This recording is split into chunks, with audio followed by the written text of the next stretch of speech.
What happened on the night of January 5th, 2000? What follows is a detailed chronological report of their experiences.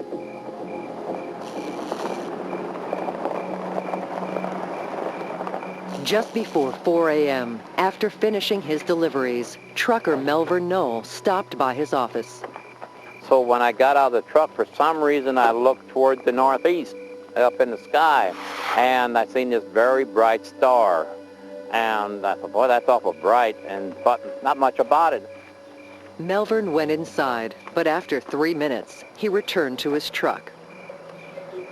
As I was getting in the truck, I happened to look over there again up into the sky, and I just looked at it for a little bit, and well, that's moving. So I just kept watching it, you know, and I got a little bit closer, and, well, there ain't no sound. According to Knoll, the object then moved off to the southwest. And then I stood here for a few seconds, and, well, there ain't nobody going to believe me that I seen a floating house go over Highland. And so I decided to go up to the police station to tell the dispatcher what I'd seen and asked her to call the Lebanon Police Department and have them to be watching out for it because they was heading their way. At 4:08 a.m., Knoll spoke to a desk officer at the Highland station. She then related the story to Tina Joaquin, a 911 regional dispatcher.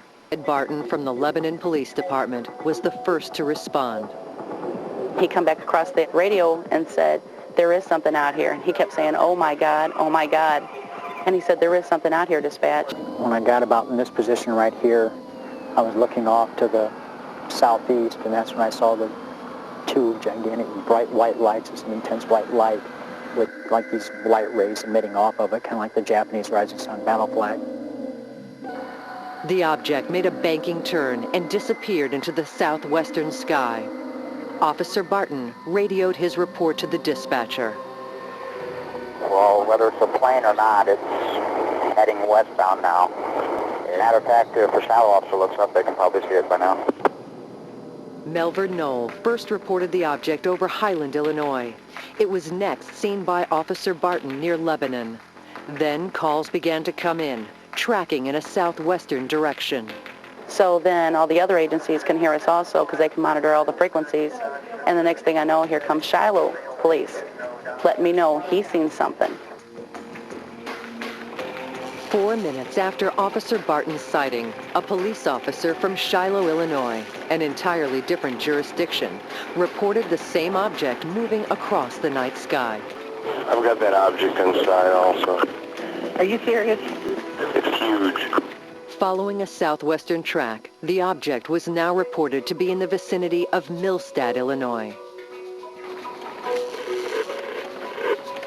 6 minutes after the Shiloh report, Officer Craig Stevens from yet another police department, this time in Millstadt, Illinois, reported the object.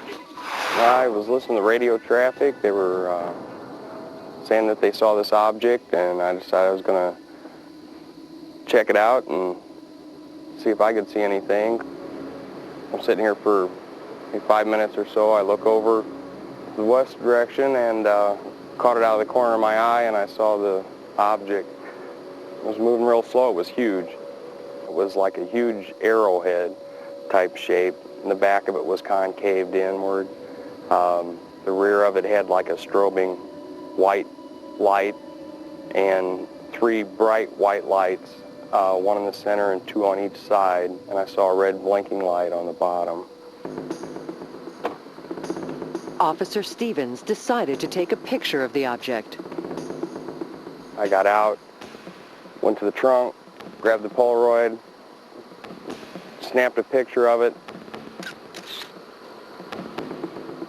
and then I watched it bank, and then it went toward the Dupont, St. Louis direction and cleared over the tree line that you see there. But Stevens' picture provided only a faint glimpse of the strange object. 4:37 a.m. The fifth witness was a police officer from still another jurisdiction, Dupont, Illinois. He reported the object continued on a southwestern trajectory towards St. Louis.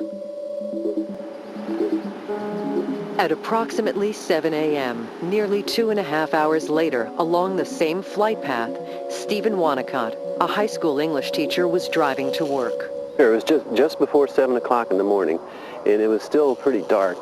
I noticed something in the sky, and at first I thought it was an airplane coming from a nearby airport. But as I looked at it, I saw that it had no navigation lights, the red and green lights that an airplane normally carries. And I noticed it had these 3 bright lights from one side of it shining down.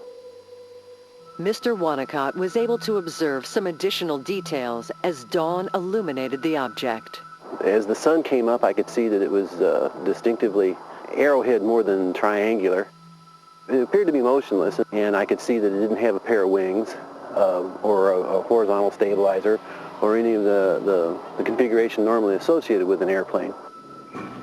6 eyewitnesses, 4 of them from 4 different police departments, reported a flying object with a shape that varied from a triangle to a 2-story house. But many features, such as the lighting configuration and the object's ability to hover, were very similar. There were no videotapes and only one indistinct photograph. But the quality of the eyewitnesses and the commonality of their accounts makes this sighting unusual. It was time for an investigation to begin.